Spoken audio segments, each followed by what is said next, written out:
All right. Welcome in, everybody. The temple doors are open and the cleric is in the confessional. Welcome, everybody. My name is AlecTheCleric. I'm a Wonderlands and Borderlands content creator, YouTube editor, and all-around funny dad who has no idea what he's doing when he plays games, but we have a lot of fun anyway.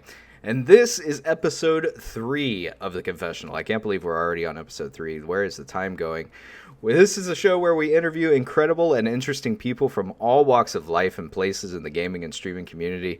And the best part about this show is that you, as the viewer, has a chance to interact and be a part of the show live over on twitch.tv/AlecTheCleric every Sunday evening, 8:30 Eastern Time. All you have to do is join us at that time here on Twitch, and you can type your question into the chat, and we'll try to get to all the questions we possibly can. Otherwise, you could join our Discord server, !Discord, if you guys are here live with us, or you could check out the link in the description if you're checking us out later on YouTube, or in podcast form on iTunes, Stitcher, Spotify, or wherever you download amazing content. Check it out. You can see who we have lined up for the upcoming week. Submit questions through the Google form that we have there and have your questions answered live. Don't forget to follow us on Twitter at ClericCast to see who will be coming up in the next week's episode so you can stay fully up to speed on all things confessional. Okay, enough of this intro stuff again. Let's get to our guest today. Joining me this week for our third episode is an absolutely amazing creator that I'm so excited to get to talk to. He's a guy that I know personally. I'm very, very happy to have him here today. He is a streamer, a content creator, a worker in the games industry, and someone that I have a really, really great deal of respect for. So please welcome in the incredible Rynot. Rynot, how are you doing this evening, sir?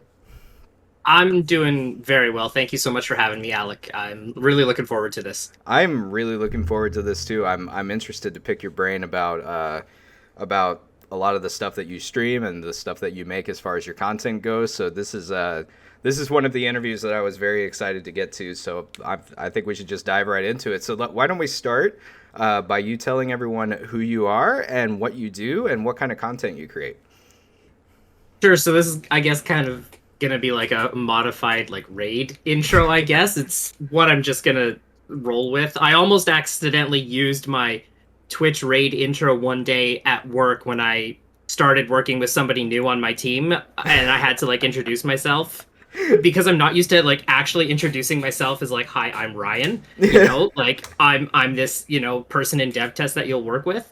I've never really done that before, and every time I get rated I say I'm Rynot, I'm a Pokemon and Nintendo streamer here. So I almost did that at work one day, so that was funny. But so anyways, so my name is Ryan or Rynot, whichever is perfectly fine. And I mainly stream Pokemon and other Nintendo games over on my Twitch channel. I like to do a lot of, so when it comes to Pokemon, I like to shiny hunt, but recently I've also started to do some very non-typical challenge runs. So some of the things I have in progress is Super Mario Odyssey, but Mario is not allowed to take any steps. So I have to figure out creative ways to, position Mario and get him to get through the stages and, beat Final Bowser and all of that stuff. So it's going well so far. I'm also working on a damageless challenge for Pokemon Legends Arceus, and if anyone's ever played that, you'll know that the battling system is very different compared to compared to our traditional Pokemon games that we've had beforehand. So doing it damageless is a much bigger challenge in this game specifically. Also because your player character can just get hit at random times, which was never really a thing before. Right. So yeah, I love streaming Pokemon and other Nintendo stuff, and I like making things as unnecessarily difficult for myself as possible. I love that. And that's part of the fun, right? Yeah. If you're not going to sit there and actually play Dark Souls, then why not make every game like Dark Souls? Yeah, exactly. So you say you're primarily a Pokemon content creator, which is great because you're going to be one of the first content creators outside of our normal sphere of the Borderlands and Lands style games that we've talked to. So what about the Pokemon franchise drew you in? How did you get started with the Pokemon franchise, and why do you or what keeps you coming back to that franchise? So I started like way back when Red and Blue first released. So I'm like an OG Gen 1er. Absolutely. So I've kind of like always stuck. I've either like always stuck with it, or I've if I've stopped playing for a little bit, it's never been permanently. I've always like fallen back to it. So there was like a couple of times, and it was mainly just because of like it was in like in like those awkward teenage years where it's like when you're at like school, if you're not, like going out to parties or, in sports or whatever, anything else you do is stupid. So, you don't talk about it, kind of a thing, because people are like, ew, Pokemon, like that's for kids.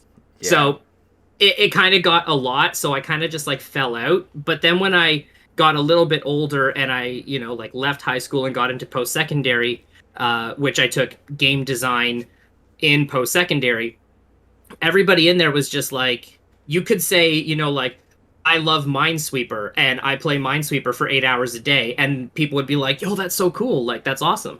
Because, like, you were in school with fellow gamers Yeah. and everybody just, they liked their own thing, but they didn't knock you for liking what you liked. So it became a little bit easier for me to be like, yeah, like, I like Pokemon. And a lot of then other people would be like, oh, yeah, me too, And it was just easier to kind of get back into it. And yeah, I've basically been stuck with it. I can't seem to shake it. so so yeah, that's yeah, it's pretty much just how it's gone for me. I don't think I'll be able to shake it even if I try. So what's like the one thing that keeps you coming back to it though? Like what's like beyond just the fact that you have such a history with it? Because I think a lot of us who grew up, during that time period, who remember playing like the original Pokemon, like Red and Blue on the OG like gray brick Nintendo Game Boy, and stuff like that. What about the Pokemon franchise specifically just kind of tugs at that place for you, or gets where does that love come from, I guess, is the best question. I I I think it is because this might sound cheesy, but like it kind of just is, like it tugs at like the nostalgia strings, and it just Mm, kind of reminds me of a simpler time. for sure. Like when you're 5 and 6 and 7, like the world is not on fire, everything is great, candy for dinner, Oh that yeah. kind of a thing. And I think it's just one of those things where it always just kind of takes me back to that, and it just is almost like an escape in a Mm. sense. But that and the fact that I'm like a completionist, and the fact that there's shinies that I still don't have means I need to get them. Oh, for sure. So it's a mix of nostalgia, and I don't think I'll ever actually be done with the franchise. Yeah, it's that collector in you, right? Because like Yeah. just looking behind you too, like at all the pop figures and everything. Like Yeah. obviously, collecting is something. So I mean, in that case, like Pokemon is probably the best, one of the best franchises you could possibly be into for that. Yeah. So like, and this is interesting to get to talk to you about this because, like me, you're kind of what a lot of people would describe as a kind of a niche creator, right? Like you've kind of settled on now. Obviously, you stream and do content creation for other Nintendo games other than just Pokemon, but you do focus primarily on Pokemon. Um, so like when you are a content creator that is very focused on one specific franchise. One thing that I know a lot of people talk about is kind of getting burnt out, and that is something that can happen a lot when you focus on like one game or one franchise for so long. Um, is that something that you've ever struggled with? You mentioned it a little bit before, but then how do you struggle or how do you manage those feelings of burnout now, especially as more games and stuff like that keep coming out in the series? So it's interesting that you mentioned the topic of burnout, because right now, I mean, Twitch as a whole, we've seen, but like we're getting into summer and everything, and as a whole, less people are inside and viewing Twitch. So it's seen across the site and platform as a whole, but specifically within Pokemon, we're in this weird lull that always happens right up to leading right up to the release of a new generation. Mm. And we've got Generation 9 releasing in November. And so right now we had Legends Arceus release at the end of January. We had a small update a couple months later, and that kind of pulled people back into it for, a little bit. But now for the most part, everyone's kind of in a lull by being either like burnt out from Legends Arceus specifically, or just Pokemon in general. So there's two different things, I guess, that like Pokemon creators as a whole are doing right now to kind of combat the burnout.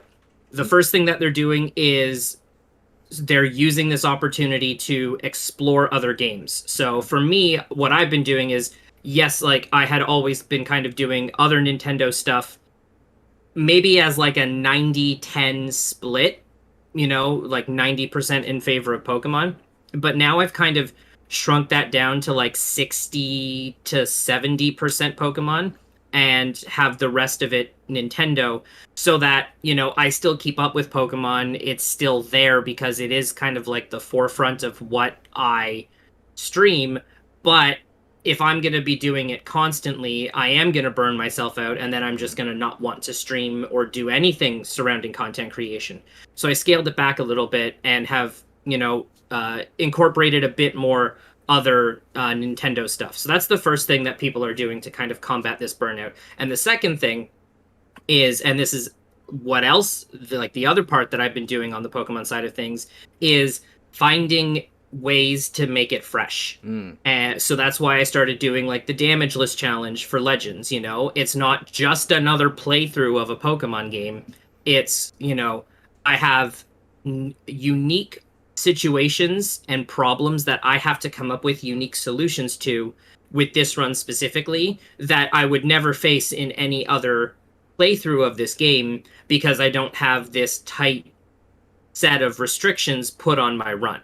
So it's actually the first time I streamed the damageless challenge, the following night I had a different stream planned. I canceled what else I was planning on doing and did a second night of the damageless run because I loved it so much. And it helped, kind of reinvigorate my enjoyment in the franchise as we're leading up to the new generation coming in November. So those are like the two main things that I myself and pretty much most Pokemon content creators have been doing right now to help combat the burnout. No, obviously not everyone is experiencing it, but a large majority of us are. So you've got to get a little creative, and this is actually a great opportunity for Pokemon creators to like take chances and take risks and maybe branch out a little bit more and try, these other things and just, see what happens. Because when Gen 9 releases in November, everybody's going to flock back to Twitch and start watching it. Like, we pretty much know that that's going to happen. Oh, yeah. It happened with Gen 8, and it happened at the release of Legends Arceus, and it's going to happen again with Gen 9. So we don't necessarily have to worry about numbers returning to normal, because we just know that a new game is going to do that. So right now it's a great opportunity for folks to try new things and experiment, see what works, see what doesn't work. And that's what I've been doing, and I've been really enjoying it. And it's cool too, because you mentioned that you guys as Pokemon content creators are doing challenge runs and stuff like that, and just ways to keep the game fresh. And it's funny in the LANs community too. Like for us, that's what we do too. Like we'll come up with all kinds of crazy challenge runs, like a One Life or allegiance runs where you can only use one specific gun manufacturer. Just like ways to keep the game fresh. And it's really funny because at that point, it feels like you're playing a brand new game almost, doesn't it? I mean, it's just like... It does, yeah. It's weird. It doesn't matter how many times you've run through the game, and you could know it backwards and forwards, but doing something like a challenge run really brings all kinds of new life back into a game that you love. So I love that you guys do that too. We actually have a question from the community. Sure. Kind of on that line. This is from Beef Squatch 5000. He wants to know, what challenge run would you recommend for someone who has never done or even heard of a Pokemon challenge run before? So there's a very famous kind of Pokemon Challenge run that's called a Nuzlocke. And essentially what that is you are I've done my fair share. I've done my fair yeah, share. so you know exactly what this is, Yeah. but for the folks at home who've never heard of the word Nuzlocke before, essentially what you do is you have tight restrictions on your run in terms of the Pokemon that you're allowed to use. Basically, whenever you encounter a new route or like a new cave or something like that, you're only allowed to add the first new Pokemon you find to your team. So if you enter Route 1 and you find a Pidgey as your first encounter and you catch that Pidgey, you can add that Pidgey to your team. But if you accidentally kill it or run away from it, you cannot catch another Pokemon on Route 1 ever again. Right. And so your next new team member would come at Route 2 and so on and so forth. Um, and then what's the other thing that makes it a little bit more challenging is if a Pokemon ever faints, it's considered dead. So you can't like revive it in a battle. You can't go to a Pokemon Center after the gym and, revive your whole team and carry on. If something dies from like if it faints by any means necessary, it's considered dead, and you can no longer use it on your team at all. So there will come points where you actually just lose the challenge Yeah. because your entire team dies. You have no Pokemon left to be able to go out to a route to catch anything new, or like you've got like a level 2 Rattata in your box that it was the spawn on like Route 7, but you just aren't going to use it. And now you're at like the fourth gym, and a level 2 Rattata is not going to do anything. Right. So, I yeah. love Nuzlocks. I really love Nuzlocks. It's just it's so fun, and there's so many like broad rules that you can add to like doing Nuzlocks where you can't use healing items in battle or Yeah, you can make it as uh difficult or easy on yourself as you want for the first time through. And honestly, what I would recommend is if someone's looking to do a challenge run of a Pokemon game, maybe you try like half a Nuzlocke where you incorporate the rules where you can only catch the first new Pokemon in each specific route so that your team is random and you're almost forced to use stuff that you wouldn't normally use in a run, but you don't make like the deaths permanent mm, kind of a thing, just to kind of like ease yourself into it. for sure.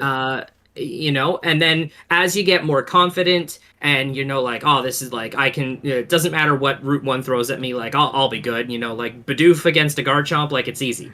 And that's when you can start incorporating a lot more of the more intense rules, like you said, like no healing items at all in battle. Mm, Like no just a bunch of other things, right? Sometimes Nuzlocks also incorporate level caps, where you're not allowed to level your team members past the level of whatever the next gym leader's ace Pokemon is. So you then have tighter restrictions because, in certain runs you can kind of just like power your team and then just face roll, yeah. you know, to kind of give yourself the best advantage possible. But then there are ways that you can, combat that as well. So there's there's no real like set like, or I guess I should say like there's no real wrong way to do a Nuzlocke, or like there are certain way or rules that people will say like, you have to do this, you have to do that. But realistically, if you just want to try something for yourself, you're free to put whatever restrictions on your gameplay that you want. A Sure. Nuzlocke is a very good starting point because they are so customizable to the degree and the extreme uh, side of how you want to do it. So I would say that's probably a great place to start. Yeah, I think the only rule that's like set in place that says this is a Nuzlocke run is doing the first Pokemon that you encounter rule. I think anything More or beyond less, that is yeah. pretty much whatever you want to do with it from there. So Yeah, most people will also say that, when Pokemon faint, they're dead, yeah, and I would as well. But that being said, if someone says, "Hey, I wanted to try a Nuzlocke, but I'm not confident in my skills, so I don't want to do permadeath. Hmm. I wouldn't be like, oh, okay, well then it's not a Nuzlocke. You're just, you're just playing with a random team. I'd be like, no, that's cool. Like that's awesome. Ease yourself into it and, figure out what works for you. Because the last thing you want to do is try out challenge runs and put every restriction in the book on yourself, die at the first gym, and then you're like, well, challenge runs are stupid. I hate this. Yeah. Well, yeah, and I mean, unless you're one of those Dark Soul players that really enjoys sadomasochism, then yeah, go for it. That's fair. Yes. Well, we got another question from the community. This one's from Kooky. He wants to know if you enjoy challenges, have you ever tried doing competitive Pokemon?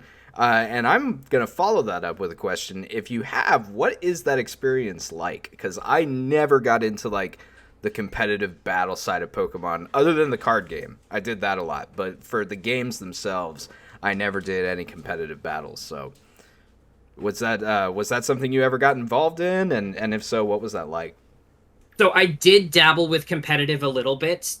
When Sword and Shield released, they added there was a lot of quality of life changes and improvements into how you could build competitive Pokemon.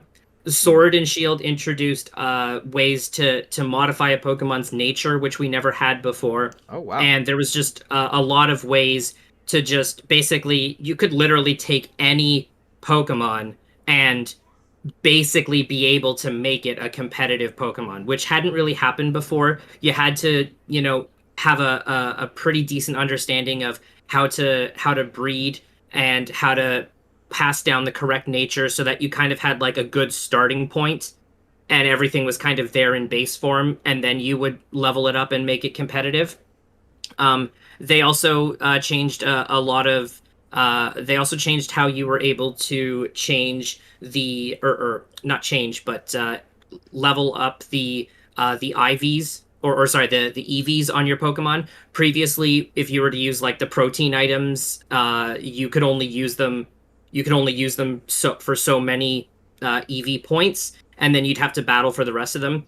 Sword and Shield, they've removed that cap completely, so you could just basically like pump your Pokemon full of performance enhancing methods and just make them ready to go in like 5 minutes, pretty much.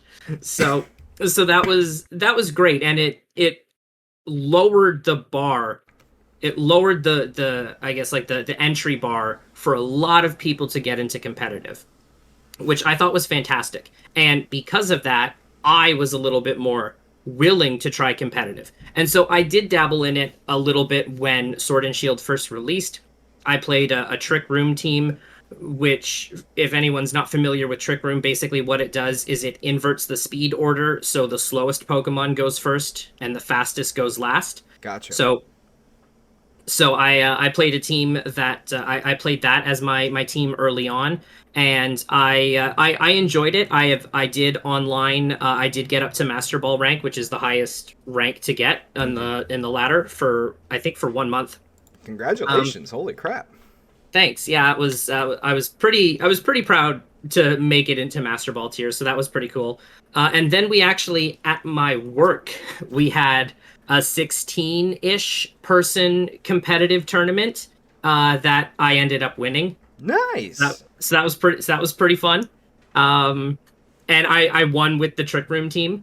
So Trick Room kind of has just like a special place in my heart because it got me to Master Ball tier, and I won a competitive event, competitive within my workplace event with it. So yeah, I have dabbled in it a little bit.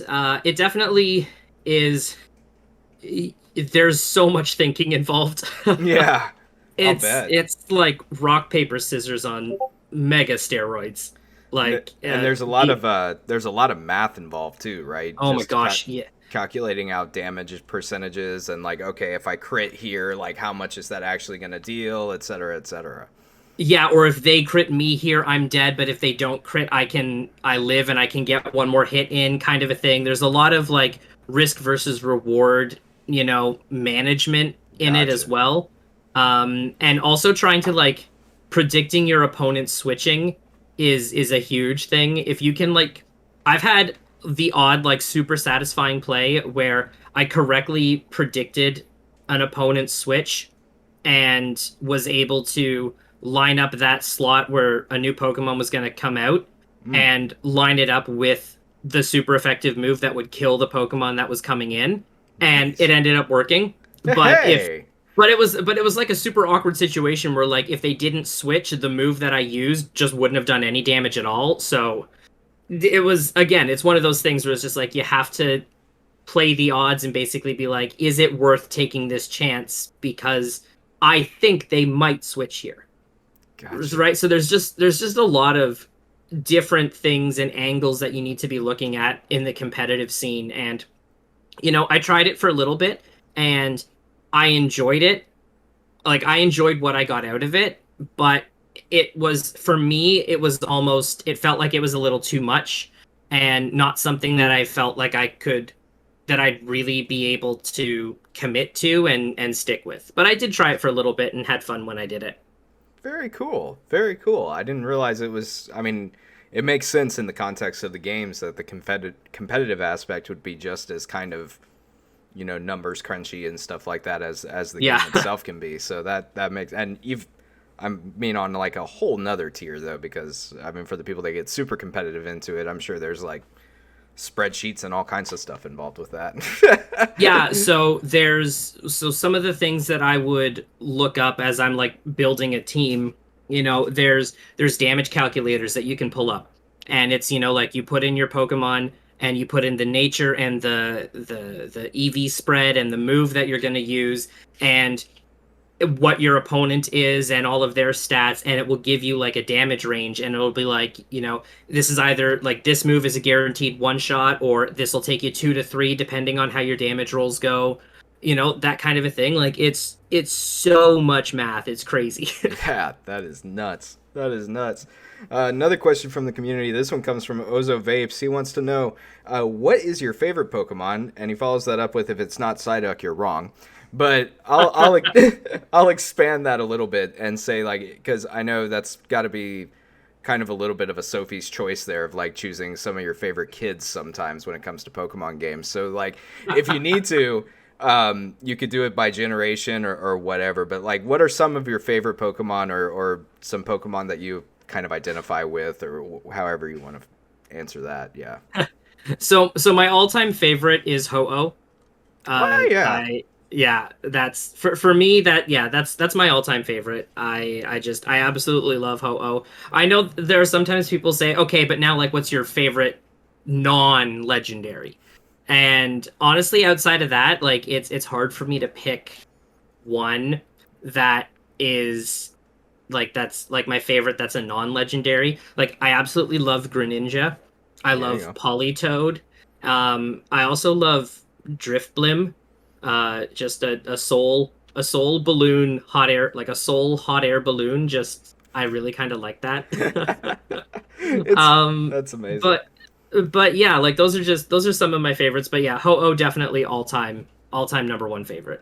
I love it. I love it. And so, like, piggybacking off that question too, do you have a favorite of the actual games? And I know that's probably an even harder question to answer because you've been playing them for so long, but is there one of the generations, or one of the games that just has stuck out to you as a content creator for, like, this was the one I had the most fun with, or this is the one where I felt like I really hit my stride with, which of the games would you say? I would, so it's again it's hard to pick, but for me, like my favorite generation is the Johto region. Okay. I absolutely love the Johto region, and it's it's the one region that I could probably play a million times, never get bored of it. I love it so much. I love how, after you finished everything in the Johto region, you could go back to Kanto and it's 4 years later, and then you get to basically fight Ash, who's not really Ash, but we all know it's Ash. Yeah. And so that for me, I really liked. So any game that is set in the Johto region is gonna be up there for me. But in all honesty, I absolutely love Legends Arceus just because it's such a different take, and it's the closest step that we've had to like open world Mm, Pokemon. So I absolutely love that game. But I also really enjoyed Pokemon Sword and Shield, mainly because of the like the Dynamax Adventure feature, being able to, as a streamer, involve the viewers mm. and have viewers join on stream, is anything that any game that has a feature that is just easy for other people to jump into is awesome to play on stream because it's super easy to get the community involved. So I absolutely loved that, and I would do weekly community nights where we would just do Dynamax adventures together as a community, and that was really fun.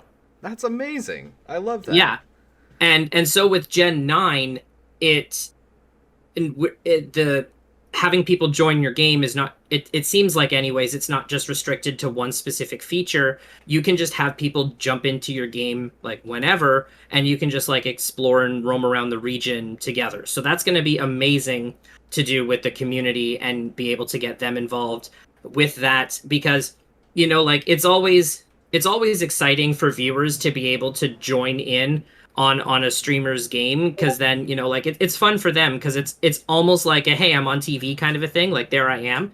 It's like they're watching the stream, and it's just like, hey, like I'm in there too. It's a really awesome way to get viewers to engage with the stream. And yeah, it's just I love being able to, I'm very community focused. I'm always trying to have community events going at least once a month. And it's just anything that makes it easier for the community to get involved, I'm all for. I love it. I love it. That's amazing. That's amazing. And I'm glad that, especially as games start coming out and more starts coming out that involves communities alongside streamers, like as streaming becomes a bigger thing, like game companies are starting to take notice of that and implement things for streamers to do with their communities. So I love that, that more and more games are starting to incorporate that in. That's awesome. Yeah, like Borderlands 3 I think had that, and I think Tiny Tina's Wonderland has that too, where like there's the Twitch overlay, or like the Twitch extension, right? Yeah, Where the like, EchoCast, which is yeah, only for Borderlands 3. They didn't do it for Wonderlands, unfortunately, gotcha. but that was really cool because that let people get involved and do events and things like that within the game. So yeah, no, that is a really cool feature that they added. I wish they would bring that back.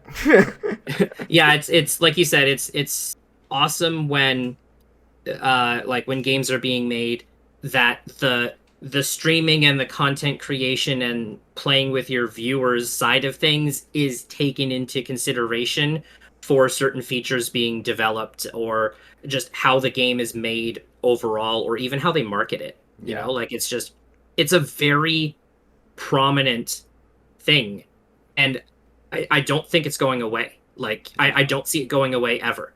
So it's something that, in my opinion, games really need to be taking advantage of, and the games that don't take advantage of it are gonna just fall behind, or they're gonna like be there for a little bit, and people are like, okay, yeah, that's cool, and then it's just gonna kind of like fade away. Yeah. They're going to miss out. They're going to miss out on a huge opportunity, that's for sure. Yeah. Huge opportunity. So you mentioned, and I don't know if people were paying attention or not, but aside from being a content creator, you actually do work in the games industry as well. What exactly do you do, and what can you tell us about working in the game industry and things that you've learned from that? Sure. So when I started in the game industry, I started working in the mobile game side of things. So I was working for a company that the main game that I was working on was Smurfs Village. So I Okay, spent thank about God I don't have to blame you for Candy Crush, so we're good to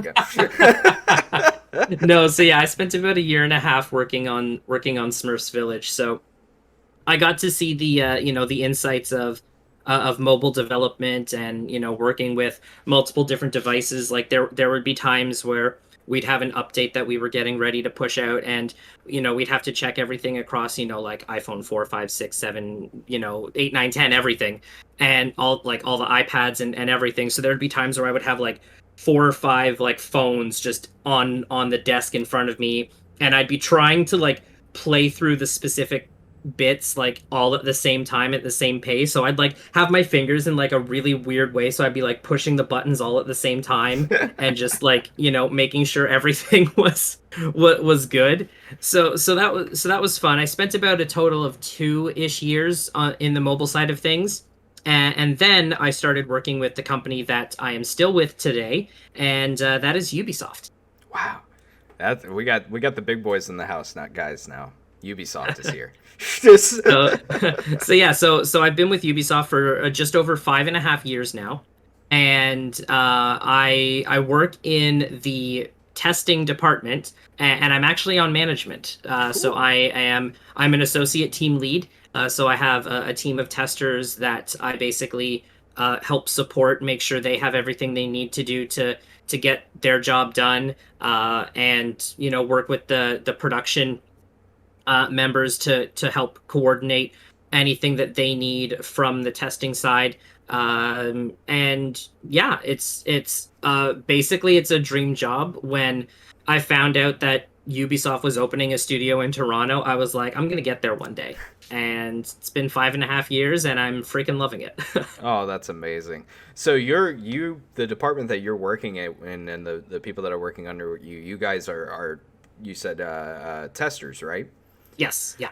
So how many, like, and this is something I've always wondered personally, like, when you've got a new title coming out, and obviously you don't have to get specific, but like, how many hours of testing do you guys go through? And it's got to be like just countless amount of hours, right? It's almost hard to quantify, just because the amount of testers is going to vary depending on like the size of a project, and then obviously like timeline as well. So it's very difficult to kind of like pinpoint it, but it's astronomical. Like, Yeah. the amount of people that are spending, that are just in the testing departments alone, is it's quite a few. And it's just so many hours. It's almost impossible to quantify. So how does that process kind of work then? So like when you guys get a game handed to you, um, what does that look like? Like how long do you guys test before you report back, and then do you send it back and then they send you a new version? Like how does that, without getting into specifics to get into anything that could get us in trouble? Yeah. How does that process kind of work within the industry? So it's kind of hard to like speak, I guess, like for the industry as a whole, because like every company is gonna have their own way of doing things. But essentially, like, for what I can say for myself is, um I because like I'm working with Ubisoft, I will be attached to a specific project, and unless something comes up where somebody has to possibly take a leave of absence or something like that, you know shuffling happens when it's needed. But ideally, I'm attached to a project until it's done. Gotcha. And the reason for that is, and this is, I think, just a strength overall. Not just necessarily, I'm not just saying like like a strength of Ubisoft. I'm just saying like in game development as a whole, I think this is just a strength. The longer that somebody is attached to a project, especially on the testing side of things, the more familiar they are with it, Mm. and the easier it is for them to potentially break the game or find something really specific, because they know it inside and out. Hmm. So there's a huge advantage to being attached to something for like potentially years. Like, I so the titles that I have worked on at Ubisoft, this is something that I can something I can talk about. I worked on Far Cry 5. Woo. Great And game. I spent about a year, my first year and a month or so at Ubisoft was on Far Cry 5. And then after that, I flipped over to work on Far Cry 6, and that released last October. Yep. So I spent about 3.5 years attached to one project. Wow. That's amazing. So it's, it's, you sometimes are on projects for literally years. Mm-hmm. And it's cool to see how it grows and how things change as, you're going through it. And then when, it's finally announced to the public, and then you can actually say, like, yeah, this is what I am working on. um you know it's just cool to be able to like go tell your friends and everything, and and just like get to see like the reactions of like people in the public being like, oh, like this is looking so cool, like I'm super excited for it.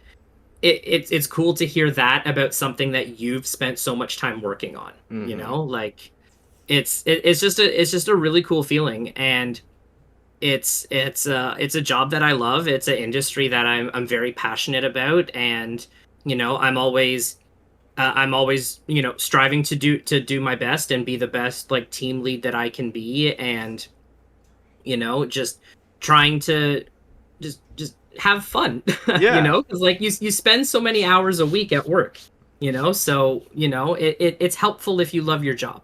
Exactly. I mean, what's the old saying? If you love what you do, you'll never go to work a day in your life, or something like that. Yeah, exactly. Yeah, and that's like that's honestly like how it feels.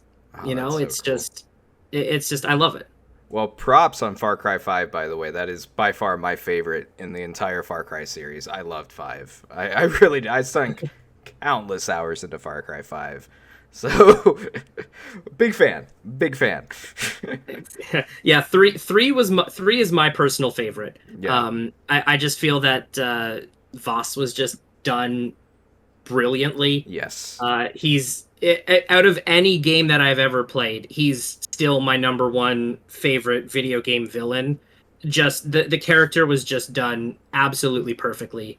And it was so one of my absolute favorite. So part of why I love Far Cry 3 is specifically is for two main reasons. Because of Voss, number one, and because of the mission where you're given a flamethrower and you're told to just go torch all this weed, and Oh, then like yeah. the screen goes hazy and it plays like that Skrillex song, Oh, and yeah. everything is just like, and I loved that.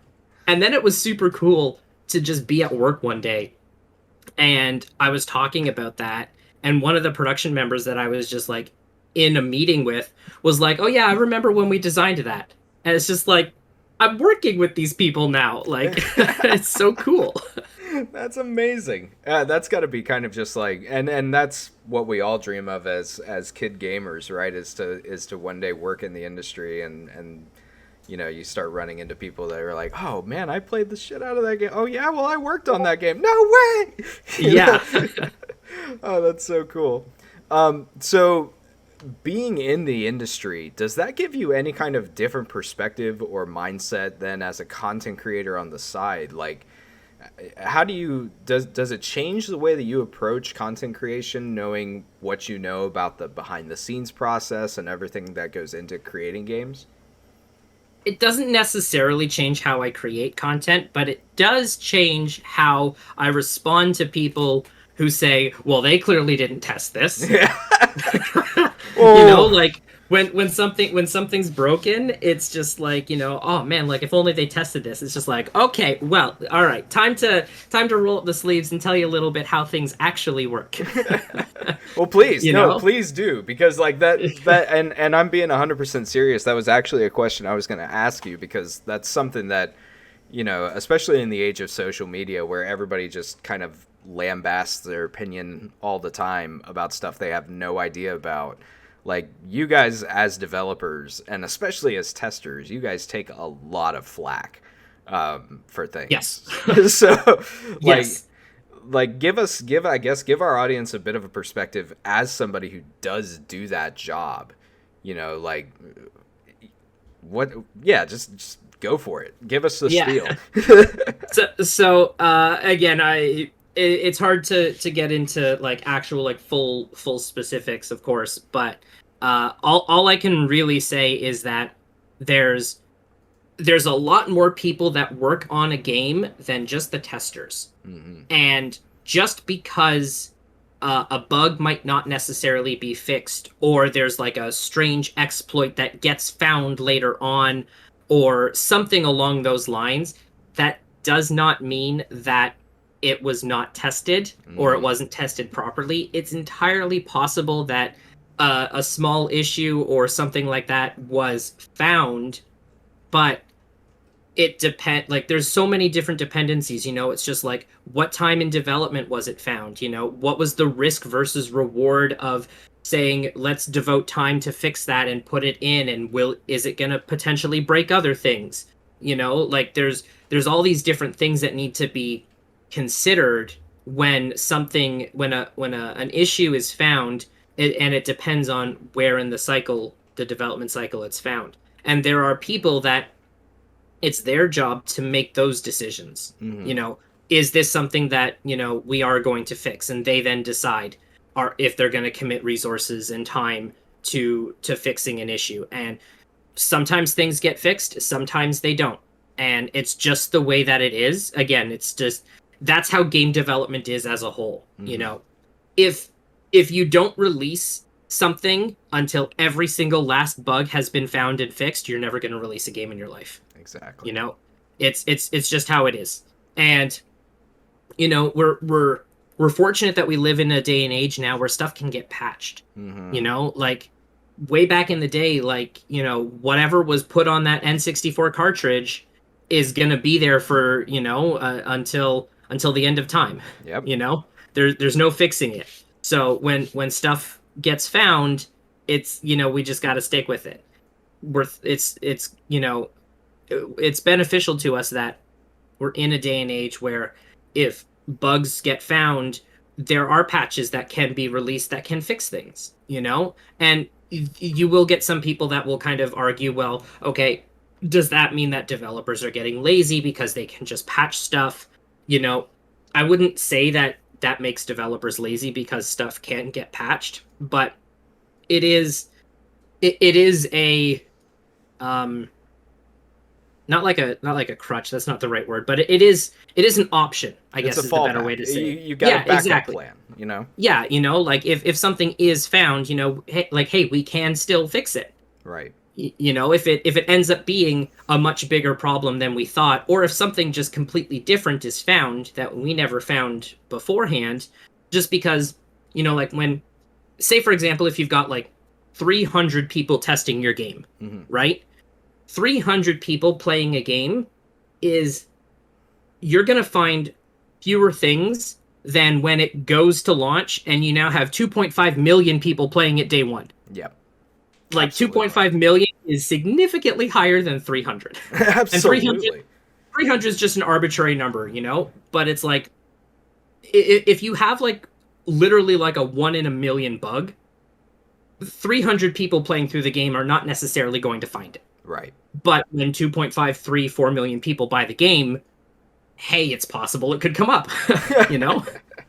So it's just like, the like numbers and like how things scale when something goes to launch is, sometimes just more things are found because you just have, infinitely more people playing your game than you could ever have internally.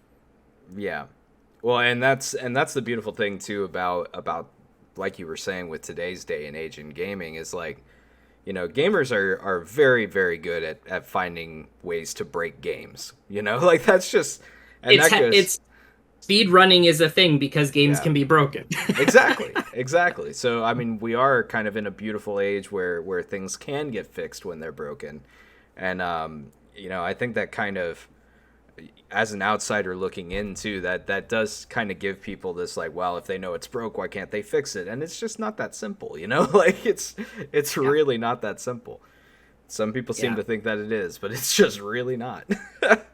Yeah, it just isn't. And the other thing too is like on the surface it might look like, oh, this is a very minor thing, you should just be able to fix it. Hmm. But then when it's actually looked into, it could be like a root problem with like original code that has like the entire structure and framework of the game resting on it. And so, yeah, if we try to fix this one thing, we could break everything else.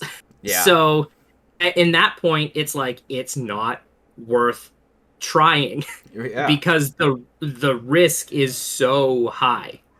Absolutely.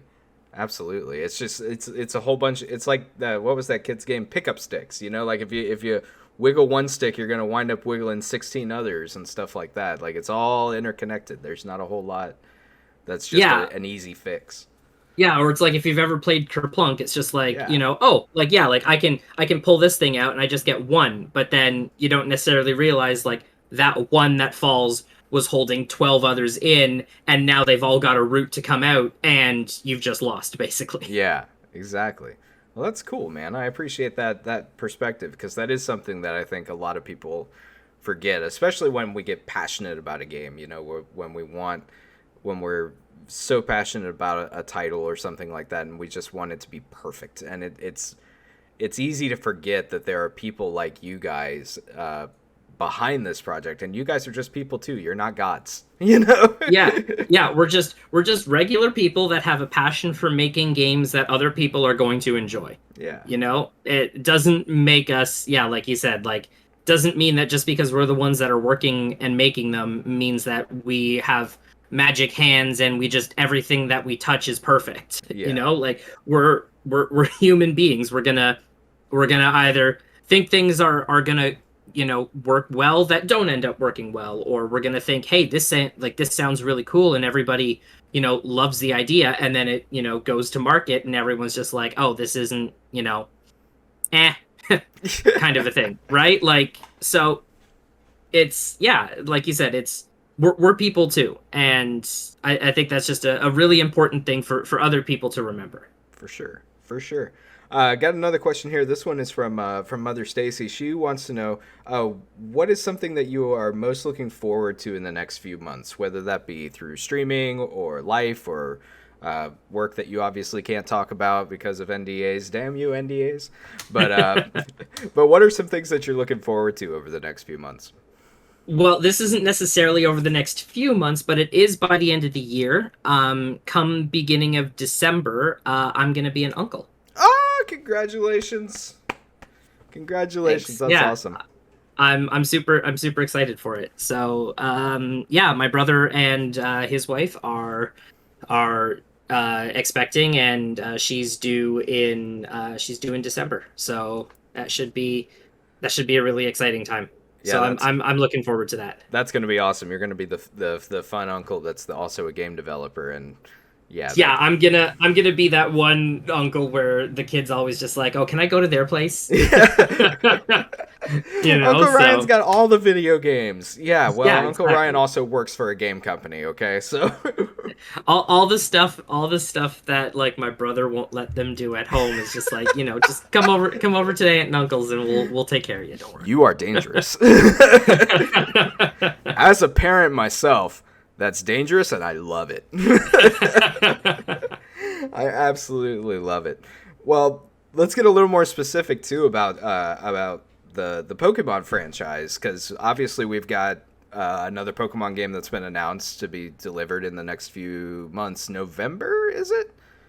Yeah, Or November the 18th, I believe it is. so, and obviously Pokemon at this point is a timeless franchise. It has, the card game. It's been around for years and years and years.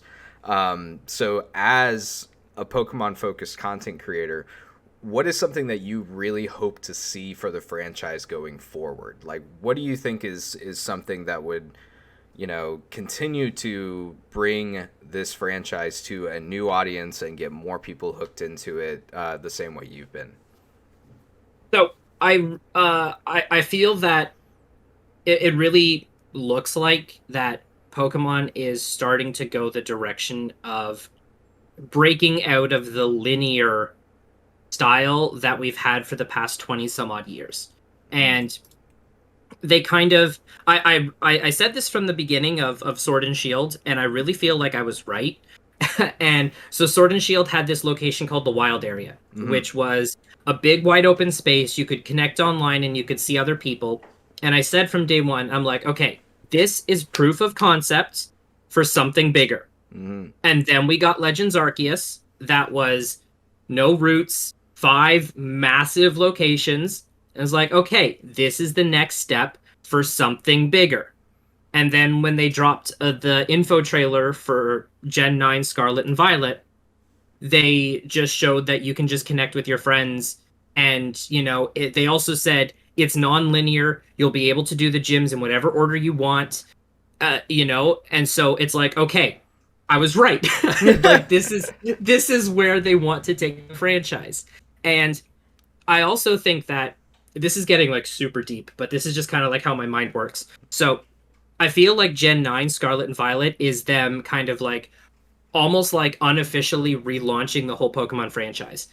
Because if you look back to Generation 1, it was Red and Blue, Hmm. which started it in North America. And Scarlet Violet, very comparable in terms of colors. Sure. So I really feel like they're using Gen 9 as a launch pad, like relaunch the Pokemon franchise in a more open world, non linear style to breathe new life into the franchise that it is going to need, because it can't just, when like every game nowadays is breaking away from the linear fashion, like even with like with like Elden Ring, Yeah. right? Like it's basically you do the tutorial boss and then the game is just like, all right, cool, you go off on your own. Have fun. And you're like Be you're gone. like where do I go? And the game's just like, we don't care. Just go wherever the hell you want. So, I think that a lot of games are starting to go that way, because that's kind of like what we as gamers are wanting now. Yeah. And so it feels like that's what Pokemon is starting to do with Gen 9. And again, like I feel like I really felt like they were testing the waters with the wild areas in Sword and Shield and then in Legends Arceus. So I think it's going to be almost like a new start for the franchise, a completely different direction, a completely different way to play the games, and I'm just super excited for it. That's awesome, man. I'm glad. I'm glad. And I'm glad to see that this is a franchise that will continue to go forward, because for a lot of us, that is such a nostalgia pill. Like Pokemon has just kind of always been there, or at least it's been there for a good chunk of most of our gaming lives. So to see a Mhm. franchise that storied be able to grow and to advance and to move forward with the times, that's going to be really cool to see. Really cool to Yeah, see. yeah, I I think got. it's Go yeah. ahead. So, Sorry. sorry, I was just gonna say I think it's I think it's basically what it needs to go like like another 25 years. Like Pokemon just had their 25th year anniversary at the beginning of flip. I think it was 2021. No, it was 2022, I think. I Yes. can't Yes. remember. Yes. Yes. Yes. Yes. Yes. 2022. It must have been. Yeah, because that's when the Go event was in 2022, I think. I think so, yeah. Yeah. So I can't remember if it was Japan 1996 or 97. Part of me thinks it was 96, but Mm. I could be wrong. But anyways, we're around we're just past 25 years. So so I think them having to like reinvent the wheel almost, it's now like necessary to get it going another 25 years. Yeah, for sure. I mean, if something stagnates, it eventually dies, right? So it's gotta progress. It's gotta move forward. That's the only way to keep it going. Exactly. Um, I've got one more quick question from the community here. This one's from Captain Spalding, and I don't know. Did you ever play the Pokemon card game? And if you did you enjoy that? And also, what other card games did you play? If you've ever played any others? So I never like so I know the rules to the Pokemon TCG, and I never like really committed to it, but I basically learned how to play through there was the Game Boy Color Pokemon trading card game, and I played that. And like I had always just kind of known the rules to it. I occasionally attended like some pre-release events, basically just so I could get packs early. So so I would I would play through the event, but It's not something that I ever like really really stuck with. I did play Magic for a few years. Like my later years in high school and like into college and everything. So I played that. But what I actually am playing currently is I am very heavily invested in the Digimon card game. Oh, I really? play that. Oh yes, I play that quite a lot. I'm very heavily invested in that. Very cool. Very cool. I never, Digimon was something I never got into. I was a Pokemon TCG player, and then I graduated to Magic the Gathering, and then I spent far too much money, and decided it wasn't worth it anymore. Yeah. Card games be like that. Card games be Yep. like that. Yep. Um, Man, I think we're about out of time here, but let me ask just one more quick question, and this is something I like to ask all of our guests pretty much. Mhm. First, if you were an ice cream, what flavor would you be and why? If I was an ice cream, um, hmm, that's I've never been asked that before. That's so interesting. See, we I ask the deep questions here. Yeah, I would, and is like my life the exact same as it is right now, only I just exist as an ice cream flavor. Yeah, I think so. I think we're gonna get super existential about it, and I think that's the way we should go with it. Like, if you were just reincarnated as an ice cream, what would it be? I don't. I mean, like I love like I'm very basic when it comes to ice cream, and I like chocolate. Yeah, But there you go. um, but yeah, I don't know. Like I've never never been asked that before. I would probably just say either like okay, you know what? Actually, no. I know what I would actually be. It would be banana. And the reason is because, like, apart from chocolate, like, I love the banana flavor. And this is something that you might be able to understand. When I was a kid and I was sick and I would have to take the penicillin, it would The always banana taste like flavored. banana. Mm-hmm. Yes. Yeah, it was the banana medicine. And so I don't know what it is. It's just the banana flavor of ice cream. It does the similar thing to what Pokemon does. It just reminds me of a simpler time There you when go. when I was a kid. So that's probably what it would be. Yeah, we'll I go with love that. that answer. I really genuinely love that answer because that is like spot on with everything you've said as far as nostalgia goes and stuff. I love that. I love that. And then this is the other question I really like to ask all of our guests. Do you have a favorite unpopular opinion? And that it could be about anything if it's about Pokemon or something, since that's what you focus on. But do you have a favorite unpopular opinion that, like, this is the hill that I will die on? Bam. Um, we we kind of already touched on it, but it's not the.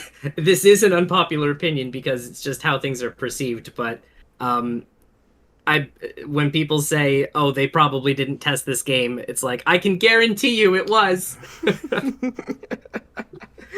Yeah, no, I don't think that should be an unpopular opinion at all. That should just be standard. It should be, but based off of just I like how people kind of like perceive or like the conclusions that some people will jump to. It seems like it is an unpopular opinion, Yeah, or sadly. I guess maybe a different way to spin it is like if I was to come across an issue in a game, I wouldn't say, "Oh, they probably didn't test this." My mind would be like, "Oh, okay, so they chose not to fix this." There you go. I guess that's the unpopular opinion. There you go. There you go. Well, we gotta change the hearts and minds then about that and make sure that you guys get the respect you deserve because you guys work your butts off to give us the things that we love the most, which is games. So, thank you from the bottom of our hearts as a community to you guys as testers for what you do because that is thankless work and you guys do amazing stuff. Amazing Well, I stuff. appreciate that. Thanks. So, man, thank you so much for joining us tonight. It really has been a delight to get to talk to you and learn from you about what you do and what you like. So, it's time for a quick shameless plug. Please, where can our audience go to find out more about you and to support your content? So you've got my Twitch link already on the overlay, so feel free, to come by and join me for a live stream. Um, like we talked about already tonight, like I typically do stream like a lot of Pokemon and other Nintendo related Nintendo games. And again, like I try to, if I'm not doing like my first playthrough of a game or trying to like 100% it, I'm trying to play through it in a way that was not developer intended. So so we'll have some fun. But I've also I have a Twitter as well. It's actually exactly the at that you've got down there. So actually, I think it's 916. I'm very inconsistent with my numbers, and I apologize for that in advance. Yes, it's 916 on the Twitter side of things. Gotcha. Gotcha. There's actually a really funny story as to why my Twitch is 926 and everything else is 916. Okay, hit it. If we got time for that. Yeah, hit me. So um, the reason why is because originally when I first made my Twitch account, I made it as 916. Okay. And the email address that I had attached to that was my old Hotmail like email address The that classic. the classic like, embarrassing high school like grade 8 I secretly made an email account without my parents knowing, at hotmail.com whatever, like super insane ninja warrior, Oh yeah. you know. We all had those. We all had those. Exactly. So yeah, so I had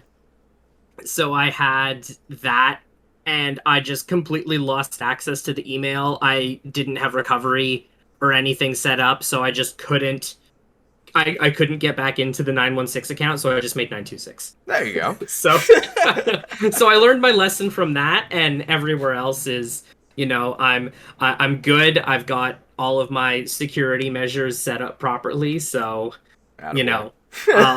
I'll be set. But I paid the price on the Twitch side of things, so I'm stuck with 926 there. But it's 916 everywhere else. Gotcha. Gotcha. And do you have a YouTube channel or anything like that as well, where more people can check out your content? I do. I have been a little bit behind slash non-existent on the YouTube side of things recently. I've just haven't really. I've been trying to figure out how I want to tackle YouTube as a whole, and doing a lot of these like challenge runs that I'm doing on my Twitch channel. I'm now wanting to like edit them down and like narrate over top of them and release it as, like a single like 20-minute YouTube video that is like a recap of like, you know, 3 weeks of streams kind of a thing. So that's what I'm trying to do on the YouTube side of things. So I like I said, I do have a YouTube channel. It's 916. There you go.